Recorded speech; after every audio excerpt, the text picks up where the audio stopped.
Hello everyone and welcome back to the Dungeon Learner's Guide. This week we've got another Commander's Guild deck tech. This is deck number 177 and it's titled It's Not Just a Phase. And if you haven't seen the show before, what we're doing is randomly selecting a card from scryfall.com or from among suggested cards, working with a budget of $100 or less, and then building a commander deck for Magic the Gathering around a theme of the chosen card. So starting off with our random card, of course. This one was suggested to us by Richard over on Discord/Patreon, and that card is Disciple of Caelus Nin, which is 4 and a white for a 3/4 human wizard. When Disciple of Caelus Nin enters the battlefield, starting with you, each player chooses up to 5 permanents they control. All permanents other than Disciple of Caelus Nin that weren't chosen this way phase out, and then permanents can't phase in. So this is a super unique card that doesn't have a lot of support for it. It's gotten a lot more support recently with a lot of phasing things, but it's kind of a hate piece for phasing. It prevents our opponent's things from phasing back in, and if we can find other ways to benefit from that, then obviously we come out ahead of where our opponents are. So with that in mind, we're adding a couple of colors to our deck this week, and our commanders, yes, plural, are going to be the War Doctor and Adric Mathematical Genius. So the War Doctor is one of the very few phasing payoffs that we can put in the command zone. He's 2 red-white for a 3/5 legendary creature Time Lord Doctor. Whenever one or more other permanents phase out, or whenever one or more other cards are put into exile from anywhere, put a time counter on the War Doctor. Then, whenever the War Doctor attacks, it deals damage equal to the number of time counters on it to any target, and if a creature dealt damage this way would die this turn, exile it instead.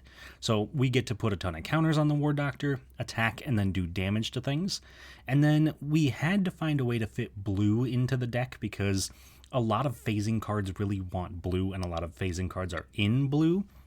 So the partner we have for the War Doctor is Adric Mathematical Genius, which is 1 and a blue for a 1/1 human artificer, and you can pay 2 and a blue, tap him to copy target activated or triggered ability you control, and may choose new targets for the copy.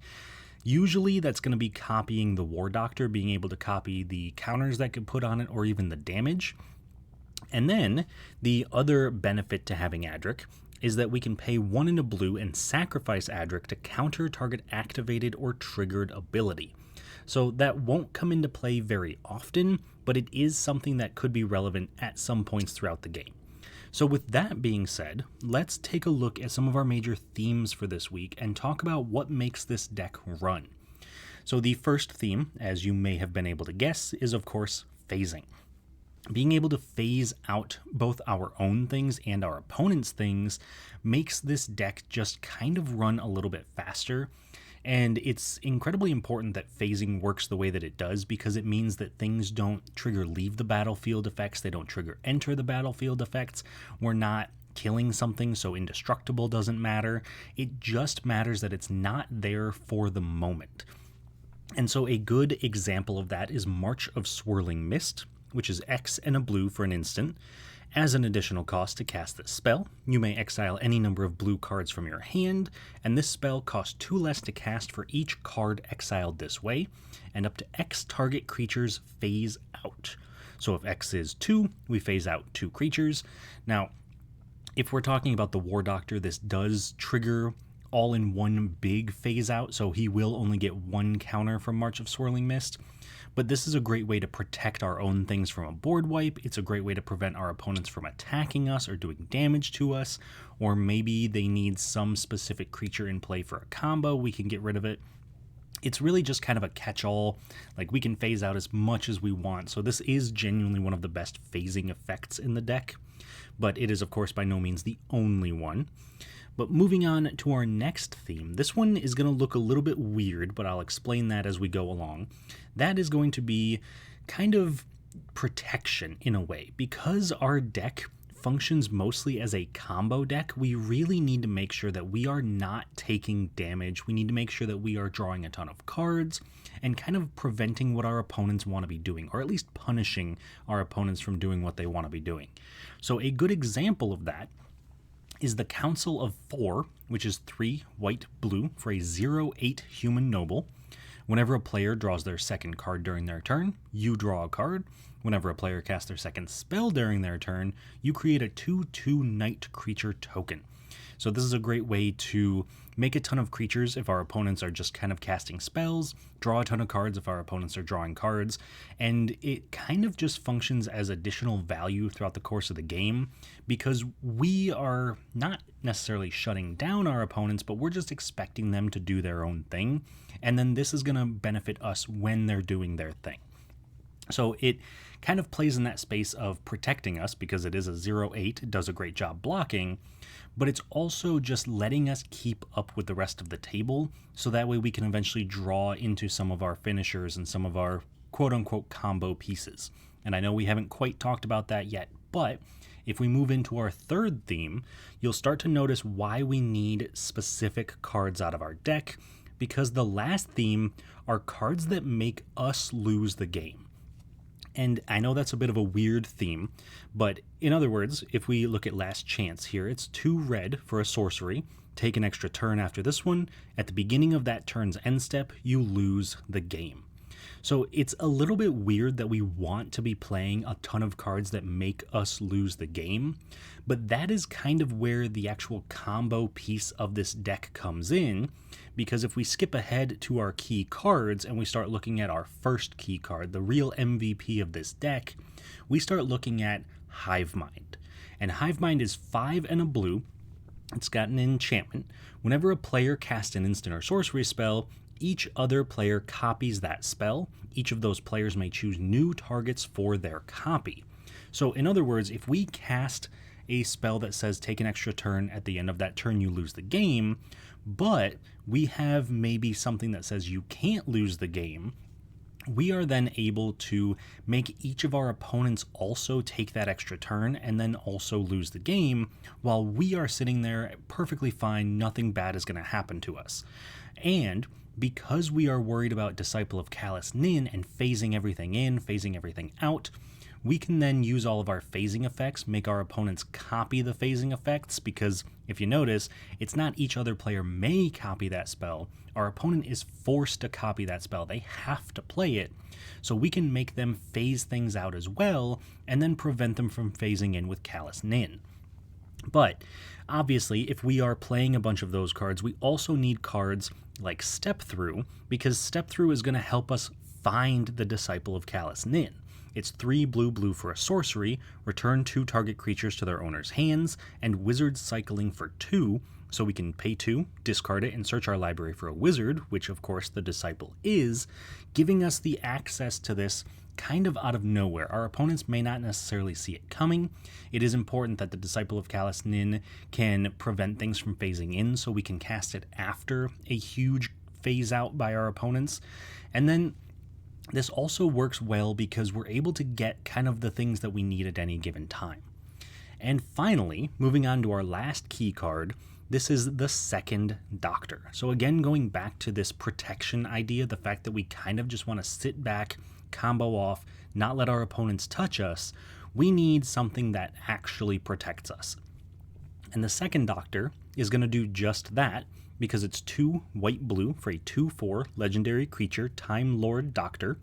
Players have no maximum hand size, and at the beginning of your end step, each player may draw a card. Each opponent who does can't attack you or permanents you control during their next turn. So this is a great way to prevent our opponents from attacking us, making sure that we are still drawing into the pieces that we need, giving our opponents the semblance of friendship, the idea that they can draw their cards and then not attack us, which really just plays into our game plan a lot more than theirs. So the Second Doctor looks kind of on the surface like it's not going to do too much, but I have lost to the Second Doctor quite a few times, both being in play from the command zone and just in someone's deck, so it definitely puts in more work than you expect. But with all of that being said, let's move on to our cool interactions in the deck. And these are cards that synergize really well with each other, and in some cases are win conditions, but in other cases might just be value engines on their own, and more often than not are just kind of cool cards that I want to highlight. So the first cool interaction we're going to talk about is between Gideon of the Trials and Pact of the Titan. So I mentioned earlier that we might have some ways to prevent ourselves from losing the game. Gideon is one of the best ways to do that because he is 1 white for a 3 loyalty planeswalker, Gideon, +1 until your next turn, prevent all damage target permanent would deal. 0 until the end of turn, Gideon of the Trials becomes a 4/4 human soldier creature with indestructible that's still a planeswalker, prevent all damage that would be dealt to him this turn. And the most important ability, 0, you get an emblem with, as long as you control a Gideon planeswalker, you can't lose the game and your opponents can't win the game. So this becomes especially important because we're going to be casting those extra turn spells that make us lose the game, as well as things like Pact of the Titan, which is 0 mana for an instant, create a 4/4 red giant creature token. At the beginning of your next upkeep, pay 4 and a red. If you don't, you lose the game. We no longer have to pay that because we can't lose the game. We could also take extra turns with all of our extra turn spells and not lose the game. But the reason that Pact of the Titan is actually one of the most important pieces and why I wanted to highlight it here specifically is because if we're using Hive Mind and we cast a Pact of the Titan, all of our opponent's pacts are going to be resolving first, and as long as we do it on our turn, each of our opponents has to then pay for the pact before it gets back to our turn. And if any of our opponents don't have red mana, or they may not have 5 mana to spare, that just forces them to lose the game right there, which is something that we are hoping to pull off because Hive Mind is going to be pretty integral to our game plan. And it's going to be something that, just in case we don't get to that point, we still have Gideon of the Trials as a backup, so we don't automatically lose the game to our own cards. Now, moving in to our next cool interaction, this one is going to be between Lavinia and Possibility Storm. Specifically Lavinia Azorius Renegade, because she's going to be the one that is kind of shutting down our opponents. So let's kind of break this down and I'll explain how that works. So Possibility Storm is 3 red for an enchantment. Whenever a player casts a spell from their hand, that player exiles it, then exiles cards from the top of their library until they exile a card that shares a card type with it.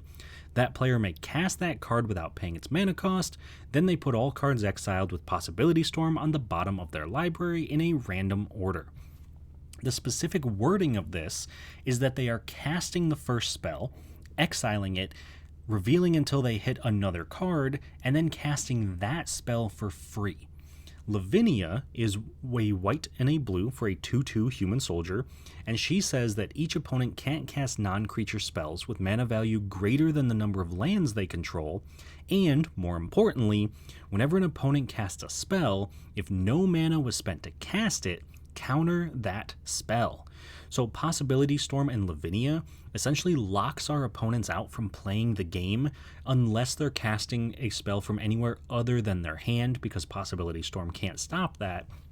Because our opponents are going to cast, say, a creature from their hand, they'll reveal with Possibility Storm and try to cast another creature for free, and then Lavinia sees them trying to cast a creature for free and will counter the creature.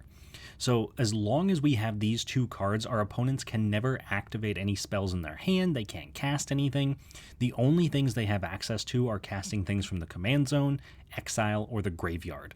And while those are becoming more common, they're still not going to be the main ways that most people are playing Magic, so it's still going to be more likely that these two cards just prevent our opponents from playing the game, and they allow us to just kind of go until we find a win condition. Now, obviously, this may not be for everybody because it does shut down the table, and some people may not like to play that way. If that's the case, maybe just make sure you're cutting some of these cards, because you always want to try to manage your play group and make sure you're playing to make sure that everyone is having fun. But if it's something you want to include, then I would highly recommend it. It's a very powerful combo for pretty cheap. You can get both cards combined for less than $1.50, so definitely a worthy inclusion. But moving on to the final piece of our deck tech, we got to talk about the price of the deck. And this week, the deck's price came in at $96.10, so we are just below our budget limit of $100. And the most expensive card in the deck actually takes up a large portion of our budget. and that is Teferi's Protection at a massive $29.12. So if you decided to buy this entire deck and just cut out Teferi's Protection, you're cutting out almost a third of the price just from one card, because this is going to drop it down closer to about $60, which, while still not super budget, is much better than $96. Now, with that being said, though, the reason I would recommend keeping Teferi's Protection is, well, I suppose let's read the card and then we can kind of explain it. It's 2 and a white for an instant. Until your next turn, your life total can't change. You have protection from everything. All permanents you control phase out. Exile Teferi's Protection. So the main reason you want to keep this, other than, of course, it being probably the best white protection spell in the entire game, it deals with phasing, which is something that we want to do. It does protect us. Our life total can't change. We get protection from everything. But if we go back to the original foundation of this deck, it was Disciple of Caelus Nin that says permanents can't phase in. Notably, that is not great for us if we cast a Teferi's Protection with a Disciple of Caelus Nin, because then things can't phase in. But if we have Hive Mind and we cast a Teferi's Protection and we force all of our opponents to phase out, all of their things phase out, ours will phase out, but we'll also be phasing out, hopefully, the Disciple of Caelus Nin, meaning we can then phase everything in because the Disciple won't be in play, and because it's not entering, now none of our opponent's things can phase in, but we still have access to all of our things. Now, that's most of the time going to be enough for the game to just kind of end, because we're working with a ton of mana that our opponents don't have. We're working with the creatures and the spells and the enchantments, and that's probably the point when most opponents will either concede or just wait a couple of turns until they're dead to something like the War Doctor. But it doesn't technically win the game outright. However, it is most likely going to be a game-ending spell, and that is the main reason I would recommend keeping it in.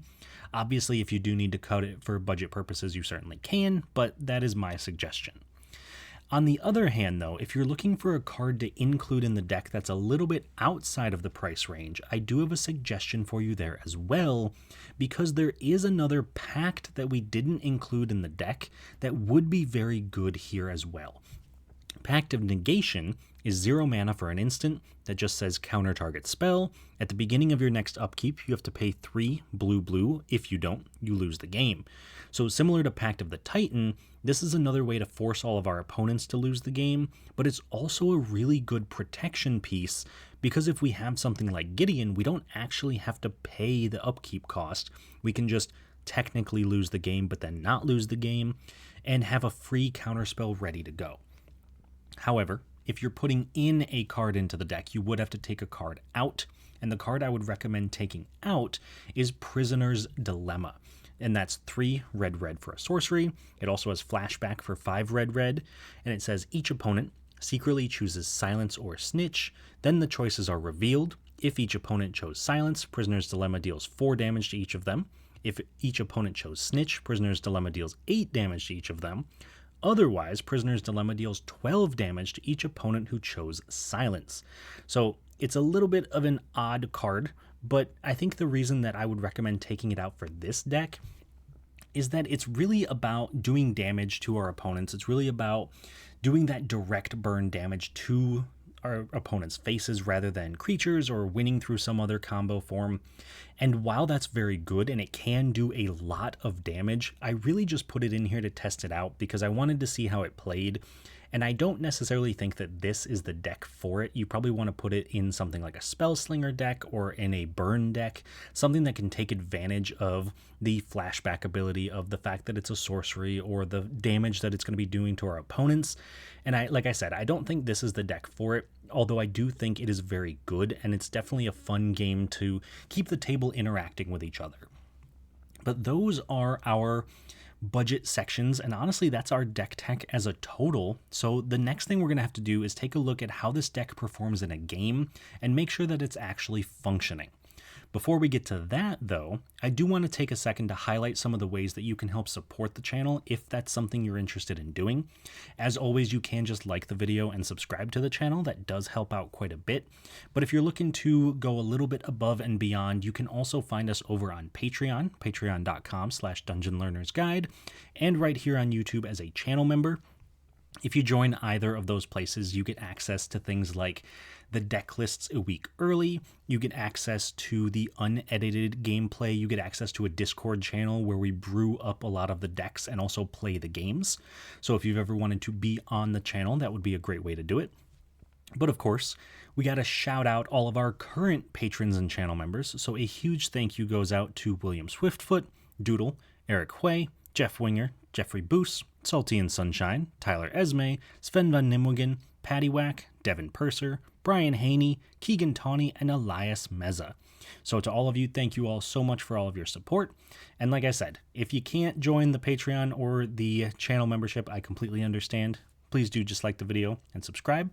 And with all of that out of the way, let's jump into the game and see how our deck actually functions. So this week, we are being joined by 3 opponents. We, of course, have Luke playing Micaeus the Lunarch. We have Doodle playing the 4th Doctor and Perry Brown. And we have Jason playing Brimaz, Blight of Oreskos. So starting off with Luke's deck, this is a mono-white bulk rare deck.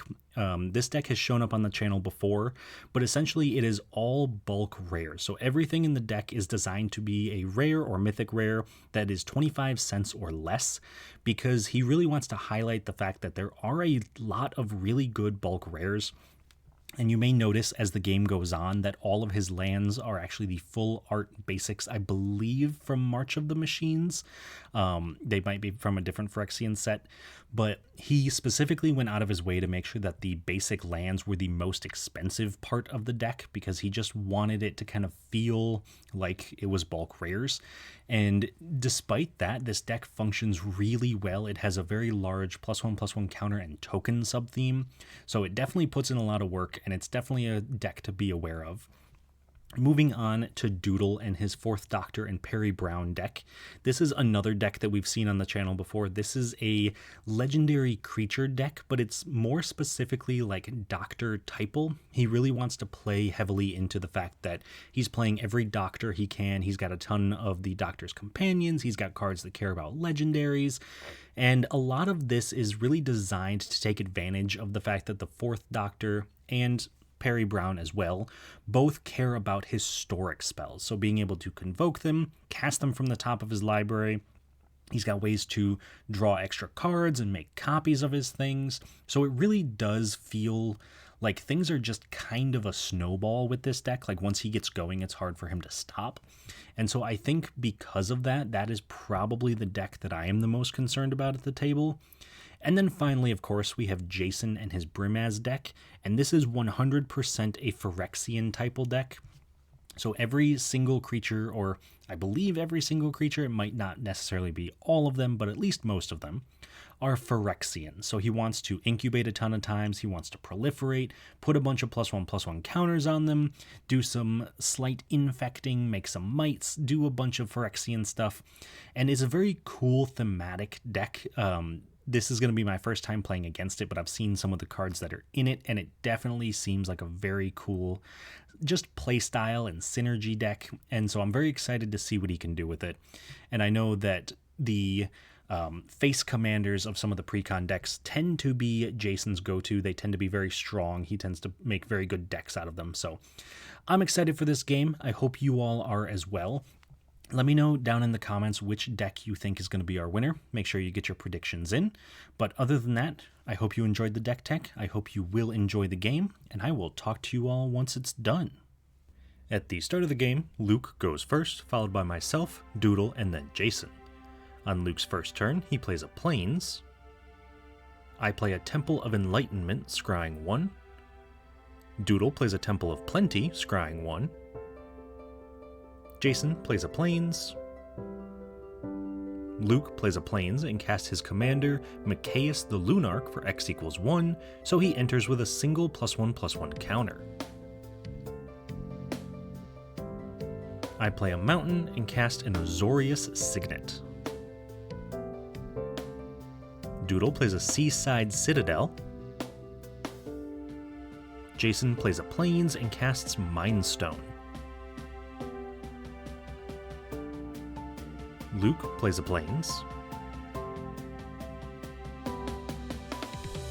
I play an island and cast my commander, the War Doctor, which gets a time counter whenever cards are put into exile or phase out, and then letting me do damage to any target when he attacks equal to the number of counters on him.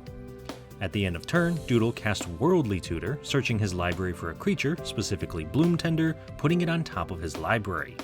Then, on Doodle's turn, he casts the Bloom Tender, but unfortunately misses his third land drop.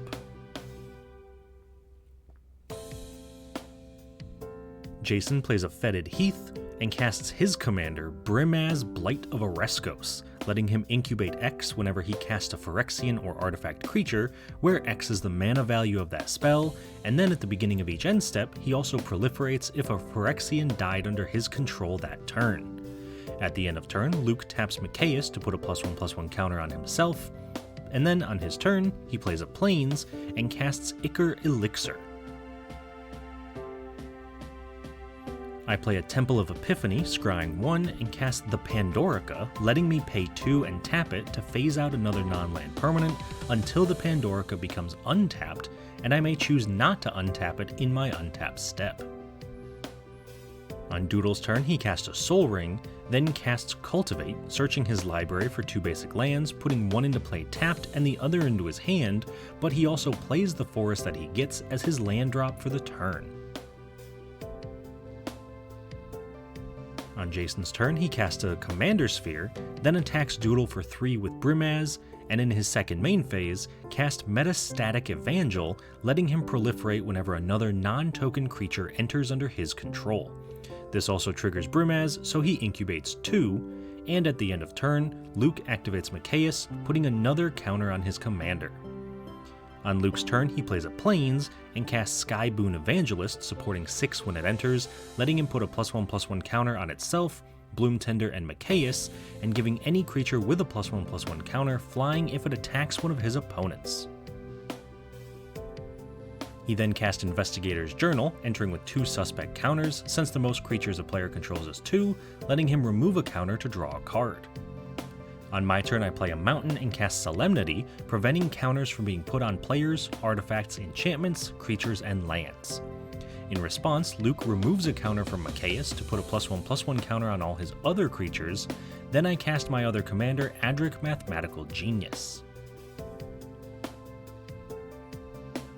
On Doodle's turn, he cast his commander, the 4th Doctor, letting him look at the top card of his library and, once a turn, cast a historic spell from the top of his library, creating a food token when he does so. After that, he cast Chromatic Lantern from the top of his library, creating a food. On Jason's turn, he simply untaps and passes. Luke attacks me for 9 with both of his creatures, giving them both flying when they attack, and in his second main phase, he cast Blade Gryph Prototype, destroying a non-land permanent of an opponent's choice when that opponent is dealt damage by the Blade Gryph.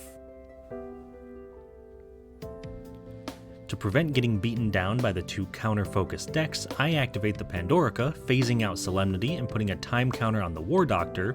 Then I play an Exotic Orchard and cast the Phasing of Zhalfir, but in response, Doodle casts Dovin's Veto, countering my Saga. On Doodle's turn, he casts Honor-Worn Shaku from the top of his library, which can be tapped for a colorless mana, and he can tap an untapped legendary creature to untap it. This triggers his commander, letting him make a food token.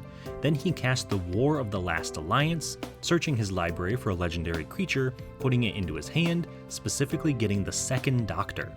He immediately casts the 2nd Doctor, giving each player no maximum hand size, and letting each player draw a card in his end step, but if a player does, they're unable to attack him on their next turn.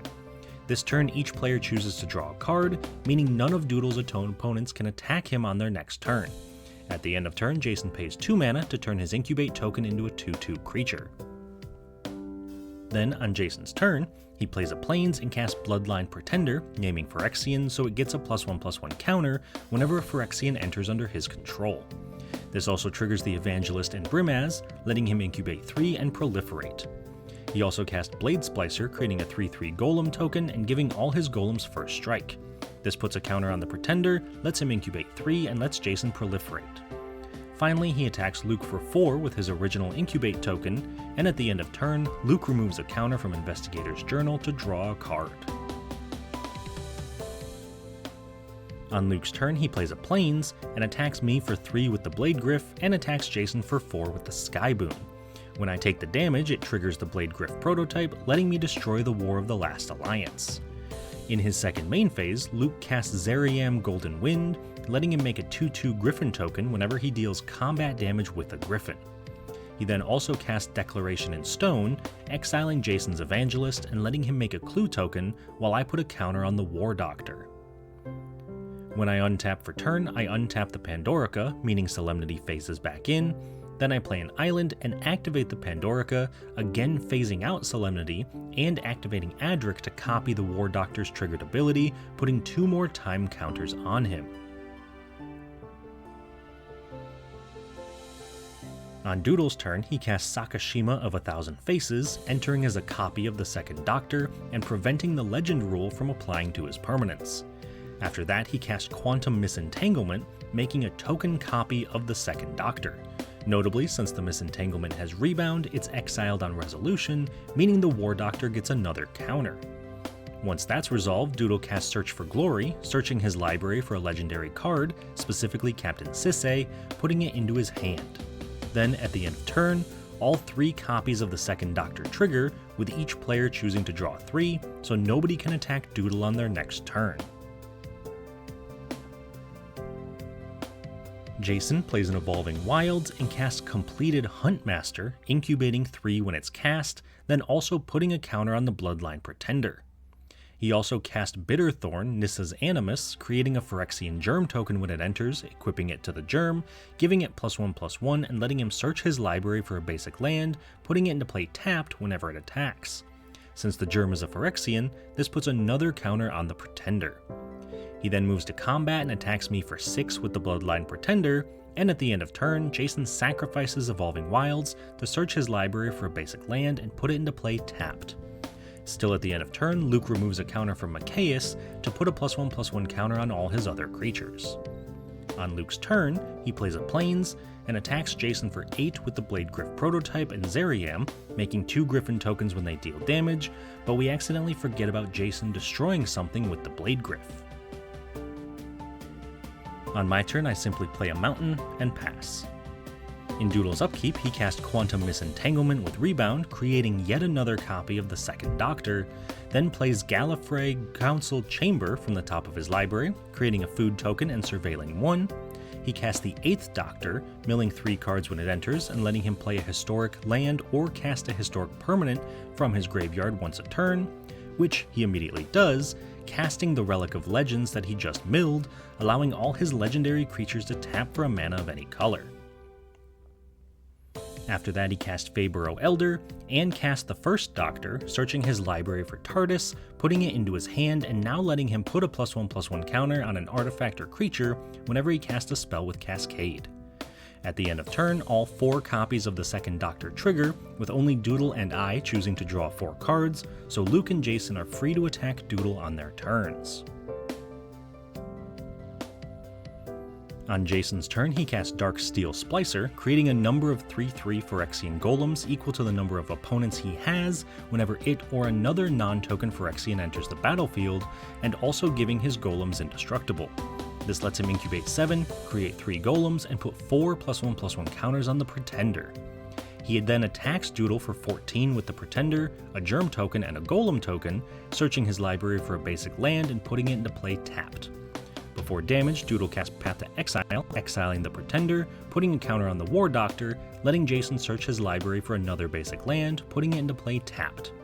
Then Doodle blocks both of Jason's remaining attackers with 2 copies of the Second Doctor, killing the Germ and taking no damage.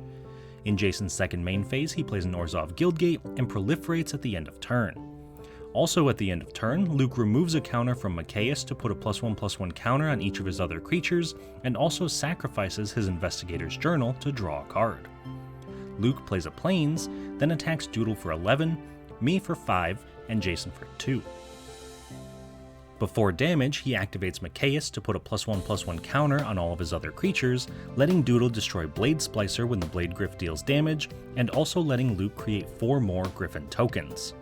Before damage, Jason activates the Huntmaster, sacrificing Darksteel Splicer to incubate 3, and in his second main phase, Luke cast Martial Coup for X = 10, destroying all creatures and making 10 1/1 human tokens. In response, I cast Reality Ripple, proliferating and then phasing out each permanent that had a counter put on it this way, only phasing out the War Doctor. Also in response, Doodle flashes in Nyambi, Esteemed Speaker, returning the second Doctor to his hand and gaining 4 life since he has a mana value of 4, then the board wipe resolves.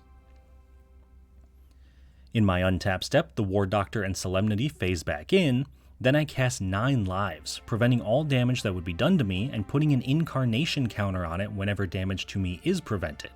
Then I sacrifice 9 lives when it has 9 or more counters on it, and lose the game when it leaves play.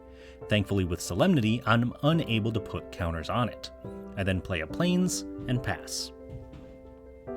Doodle plays an unclaimed territory naming Doctor so it can tap for a mana of any color to cast a Doctor spell, and recast the second Doctor. He also cast Irenicus's Vile Duplication, creating a non-legendary copy of the second Doctor, and cast his commander, Perry Brown, giving all his historic spells Convoke. At the end of turn, both copies of the second Doctor trigger, with everyone choosing to draw 2.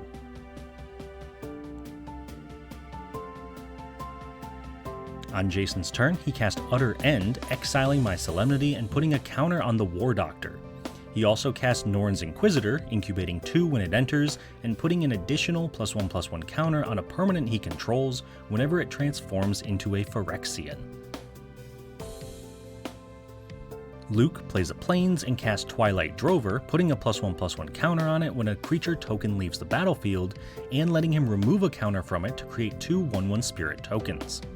He moves to combat, attacking me for 6, and attacks Jason for 4 with all of his human tokens, and thanks to 9 lives, the damage done to me is prevented, but it does get 6 counters on it. In his second main phase, Luke casts his commander Caelus for X = 3, so he enters with 3 +1/+1 counters. Then he also cast Adric, Master Tactician, letting him choose how creatures block as long as he's attacking with 3 or more creatures. On my turn, I play an island and cast Prisoner's Dilemma, making each of my opponents secretly choose Silence or Snitch, then doing 4 damage to each of them if they all choose Silence, 8 damage if they all choose Snitch, and 12 to each player who chooses Silence if any other player chooses Silence. Luckily for me though, all of my opponents trust each other enough to choose Silence, taking 4 damage each. On Doodle's turn, he plays the Shire, casts a Birds of Paradise, and casts the 5th Doctor, so in his end step he puts a +1/+1 counter on each creature he controls that didn't attack or enter the battlefield this turn, untapping them. After that he cast Captain Sisay, which can tap to let him search his library for a legendary card, putting it into his hand. He also cast the 13th Doctor, letting him put a +1/+1 counter on a creature whenever he casts a spell from anywhere other than his hand, and letting him untap all creatures he controls with counters on them in his end step. Then, in his end step, he untaps all of his creatures, puts +1/+1 counters on them, and draws 2 cards, while I also draw 2, being unable to attack Doodle, but Luke and Jason refuse to draw. Also at the end of turn, Jason activates 2 of his Incubate tokens, turning them face up and putting an additional +1/+1 counter on each of them. On Jason's turn, he plays a Swamp and casts Rhea Ivor, Bane of Badehold, letting him choose a creature when he moves to combat, preventing the damage that the creature would do to a player this turn, and instead making a number of 1/1 Phyrexian Might tokens equal to the damage prevented. Then he casts Grafted Butcher, giving his other Phyrexians Menace and +1/+1, and when he moves to combat, he targets his 10/10 Phyrexian with Rhea Ivor's trigger and attacks Doodle, but Doodle blocks with the 3rd and 13th Doctors, killing both of them, but taking no damage. In Jason's second main phase, he casts Attentive Skywarden, letting him transform an Incubator token for free when it deals combat damage to a player. Luke plays a Plains and casts For the Emperor, giving his creatures +2/+2, lifelink, and vigilance until the end of turn. He then removes a counter from Caelus to put a +1/+1 counter on all his other creatures, and before combat, Jason sacrifices Commander Sphere to draw a card in an attempt to find an answer. Unfortunately, he doesn't find one, so Luke attacks Doodle for 24 and Jason for 20, using Adric's ability to prevent either of them from blocking, letting him gain 44 life. Before the damage though, Doodle sacrifices his 3 food tokens, gaining 9 total life and going down to only 7, saving himself while Jason is knocked out of the game. In his second main phase, Luke casts Boreas Charger, and at the end of turn I cast Sapphire Charm, letting me draw a card at the beginning of the next upkeep.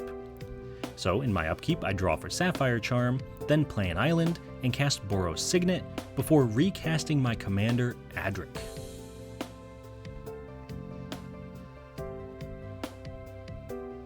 Doodle plays a command tower and activates Captain Sisay, searching his library for an Urza's Ruinous Blast and putting it into his hand. He then recasts his commander, the 4th Doctor, and then casts the Urza's Ruinous Blast, exiling all non-legendary permanents. In response though, I counter the spell with a negate so that I don't die to 9 lives leaving the battlefield. In Doodle's end step, he untaps all of his creatures, puts a +1/+1 counter on them, and then he and I draw 2 cards while Luke refuses. Still at the end of turn, Doodle activates Captain Sisay again, searching his library for Wrath Capuchin, Ship's Mage, putting it into his hand. Also at the end of turn, Luke removes a counter from Twilight Drover to create 2 1/1 Spirit tokens. On Luke's turn, he attacks Doodle for 10 and attacks me for 20 with all of his creatures, preventing us both from blocking thanks to Adric. Before damage, I cast Teferi's Protection, phasing out all of my permanents, preventing my life total from changing, and giving me protection from everything until my next turn. Doodle, though, has no response, getting knocked out of the game. On my turn, I cast Divine Smite, phasing out Caelus and putting another counter on the War Doctor. In response, though, Luke activates Caelus, removing a counter from him to put a +1/+1 counter on the rest of his creatures.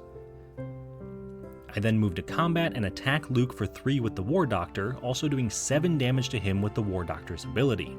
In response, I activate Adric to copy the War Doctor's ability, doing another 7 damage to Luke. Before blocks, Luke casts White Sun Zenith for X = 13, creating 13 2/2 cat tokens, 3 of which he uses to block the War Doctor, killing him and one of his cats.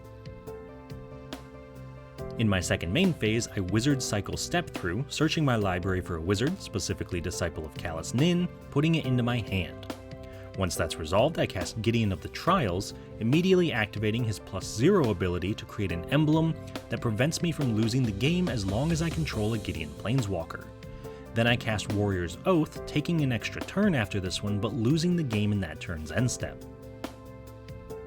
On my extra turn, I play a Mountain and activate Gideon's +1 ability, preventing all damage that Adric would deal until my next turn. I also cast Marble Diamond, then cast Disciple of Caelus Nin. This makes each player choose 5 permanents and phases the rest of them out, also preventing anything from phasing in for as long as the Disciple's in play. Once that's resolved, I keep the Disciple, 1 land, Gideon, and 3 mana rocks, while Luke keeps Adric, 3 lands, and a mana rock.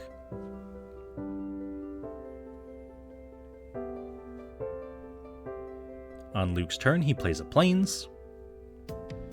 On my turn, I activate Gideon's +1 ability, preventing all damage that Adric would deal until my next turn. Luke casts Fortunate Few, having him and I both choose a non-land permanent we don't control, then destroying all other non-land permanents. This has Luke choosing my Boros Signet, while I choose his Ichor Elixir. When I untap for my turn, all my permanents phase in now that the Disciple is gone. This lets me play a Mountain and recast my commander, the War Doctor, and then activate the Pandorica, phasing out 9 lives and putting a counter on the War Doctor. I also move to combat and attack Luke for 1 with Adric.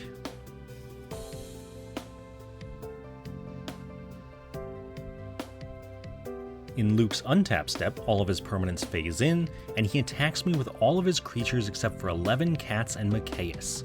Before damage though, I cast Aetherize, returning all attacking creatures to their owner's hand.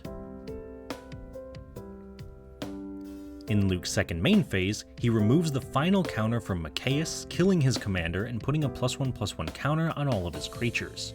He also cast Curse of Conformity, enchanting himself and making his non-legendary creatures 3/3s. Then he recast his commander Caelus for X=3, and at the end of turn, I cast Chaos Warp, shuffling my own Adric into my library and revealing the top card of my library, putting it into play if it's a permanent, which it is, so I put the Council of Four into play.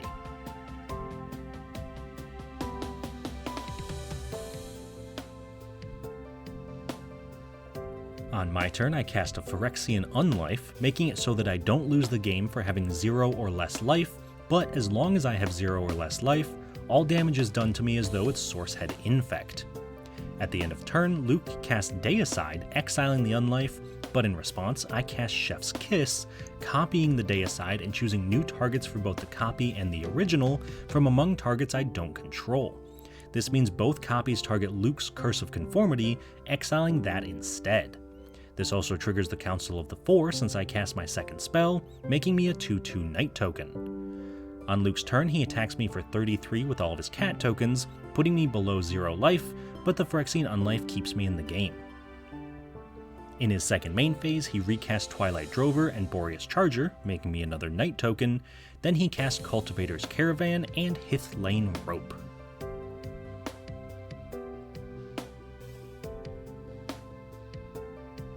On my turn, I simply play a Plains, and then pass. Luke casts a Zenith Chronicler, then moves to combat, attacking me with all of his creatures for 42 total damage. However, I once again have an answer, casting March of Swirling Mists for X=13 to phase out all of Luke's attacking creatures and put another counter on the War Doctor. However, since I don't draw any more answers on my turn, this doesn't stop Luke from just untapping on his next turn, phasing everything back in, and attacking me for 42 again, this time knocking me out and winning Luke the game. Alright, so that was a sweet game. Definitely a lot going on in that game.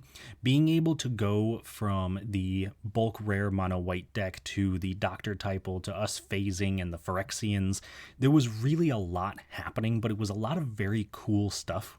I think that Jason really struggled early on because of our Solemnity that hit the board, and him having to waste some premium removal to get rid of it, and having to take a turn off because he couldn't put counters on his things, really just kind of messed up his game plan. I didn't think going into this that a single Solemnity was going to be a huge deal, but I realized now that it really shut down two of my opponents, and Jason more so than anybody else, so a little bit unfortunate there. Doodle and his Doctor's deck kind of became the archenemy very quickly. He just put a ton of card draw into play and just a ton of value. And unfortunately for him, he didn't have a lot of great ways to protect himself against what his opponents were doing. So his Doctors kind of kept having to chump block, and it really just kind of wore him down over the course of the game until Luke was able to knock him out. And then, of course, Luke's deck also did very well, considering he was our winner. Being able to just make a ton of tokens and just consistently pump through damage. Adric really wound up being the MVP. Forcing people to not block was a huge swing in his favor when he had just dozens and dozens of tokens with +1/+1 counters. So it was very cool to see the mono white bulk rare deck kind of pop off like that. And then last but not least, of course, we got to talk about our deck. It did really exactly what it wanted to do, and I know that this was a long game. We wound up going 18 turns, which is super, super long, and that is almost entirely my fault. I survived about 5 turns longer than I should have, given the fact that I was able to get the Disciple of Caelus Nin, and then I was able to phase out all of Luke's attackers, and then Aetherize, and all of this stuff. But the reason I kept drawing it out is because I had the Pact of the Titan in my hand, so I knew that if I were going to draw Hive Mind, I could just win the game because Luke had no access to red mana. So that is why I prolonged the game, knowing I didn't really have much of a chance to win. It's because I had one card in my deck that if I drew it, I just straight up would win the game. So I was kind of hoping to find that, and I just couldn't do it. So that is the reason the game went on so long, even though it looked like I really had no shot. But just wanted to mention that one. Overall, though, I thought the game was a ton of fun. I think our deck performed very well. It's definitely a bit of a prison-style deck and a stack-style deck and a control deck, so if that's not your style, then, it might not necessarily be for you, but something to be aware of going into it. Other than all of that, I really hope you did enjoy the deck tech and the gameplay. If there's any cards you think should be added to the deck, please do let me know. Or if there's cards you think shouldn't have made the cut in the first place, I'd love to hear that as well. And as always, if you have suggestions for future videos, please do let me know down in the comments. But other than that, hope you all enjoyed it. Thanks for watching, and I will see you all on the other side of the Dungeon Learner's Guide.